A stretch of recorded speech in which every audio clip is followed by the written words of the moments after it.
seeing that size and that scale, even though it is small, seeing that size that I could do something bigger than just what a small tea bag could offer, opening it up, using a larger tea bag, that definitely helped me kind of decide, oh, well, I can do this and achieve what I would like to do as far as the detailing and the look of it. But this in particular is just more of just starting off saying, okay, what can I do?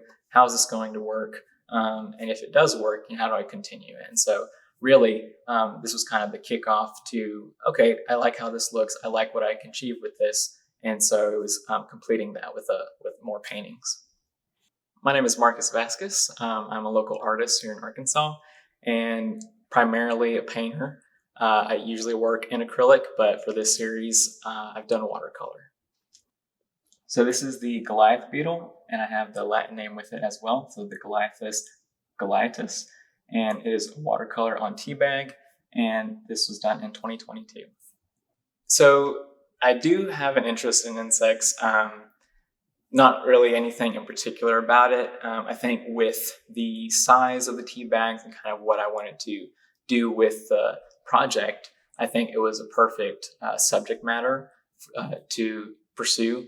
But really, it's just more of the little things I can capture with each insect, a lot of the detailing that goes into it. So with a lot of my work, it has been very detailed, not necessarily realistic, but definitely trying to capture that.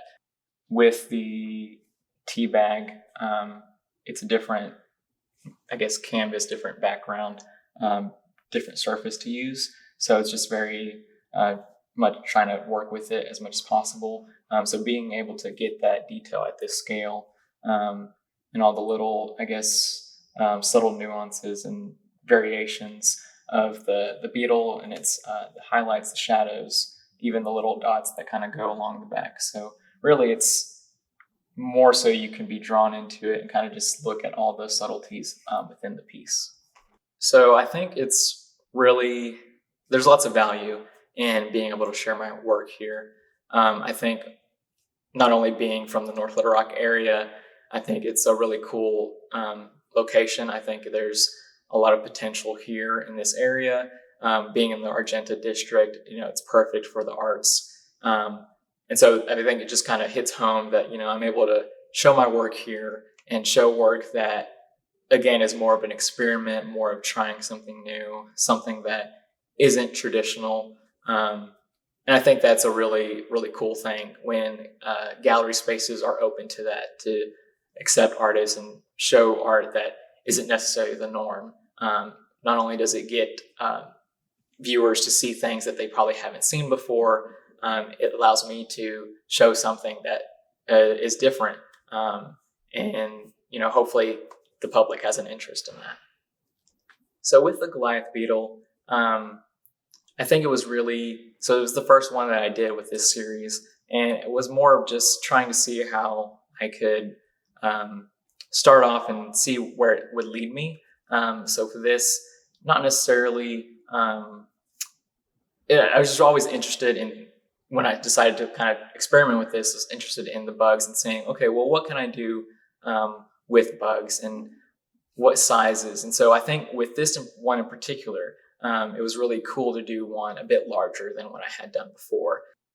So as far as anything that I kind of feel internally or that these paintings speak to me, I think it's more of just challenging myself to do something different, challenging myself to try something new. So with each insect or with each piece, it was like, okay, well, what's in this that is kind of different from the other one? And still trying to do it to the best of my ability, capture the essence of what it looks like, and almost like, again, said before, like the realism of it, to where, you might take a second look at it and you won't realize it's a painting maybe at first. It might just look like I've gotten an insect and pinned it in there. So, kind of draws you into that in order to go in and see all those details. So I am definitely on the side of experimenting, trying new things. I think many artists should do that, if not all. I know sometimes it's really nice to stick with what you know and just continue with that. But even with what you do know, you can change things up a little bit. And so I do think there's value in that. I think looking at other artists, seeing what they're doing, being inspired by them, challenged by them, I think that's a good thing. I think if you're not looking at other artists, seeing other work, then you're not really growing. And I think that it's very important to look at local artists or artists who are in the same field as you or around you versus artists that you either learn in history or artists that you look at in textbooks. Because I think that, with times changing, that there's new things popping up. And so maybe not necessarily tea bags were an item that you'd see in a gallery several years ago. But I think it's really cool that that's a possibility now. And whether or not people have tried it before, I just think that it's really good to experiment with either different techniques, different mediums. I like to, challenge myself, even with other murals that I've done. I like to try the next thing. So if it's not on a wall, maybe on an electrical box, or if it's not on the box, it's on the pavement. So each step, I think there's different things to try out, even within the same realm of a style or of a technique or of a medium. I like to show something that may be ordinary or be considered like the tea bags as pretty much it's trash, really. You use the tea bag, you throw it away. So maybe seeing those things in a different light, seeing different, even the insects, bugs, maybe you don't really think about it, when you see them out in the street or out and about. But hopefully, seeing this work, you can appreciate that more, appreciate using things that you may not really think about every day, or everyday items, something that you can kind of change the way you look at things. And I hope that that's what happens when people see this work, is that you kind of view things a little differently, not necessarily like life-changing, but definitely more of like, oh, well, what can I do? How can I reuse certain things? So I think that would be a great thing for people to see this and think, oh, well, maybe I could do something similar. Maybe you have some scrap of something at your home and you would like to do something with it. I think it's a great opportunity to try it.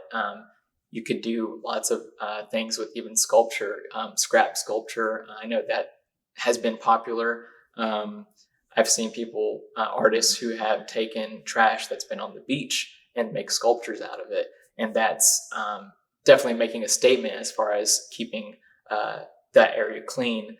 But I think that's a great opportunity, to see something like this and think, okay, what can I do? What can I use in my own day-to-day life to kind of bring it new life? And I think that's a good way of looking at it, is bringing new life to something that isn't really considered valuable or considered, considered more of like a trash or something like a throwaway object.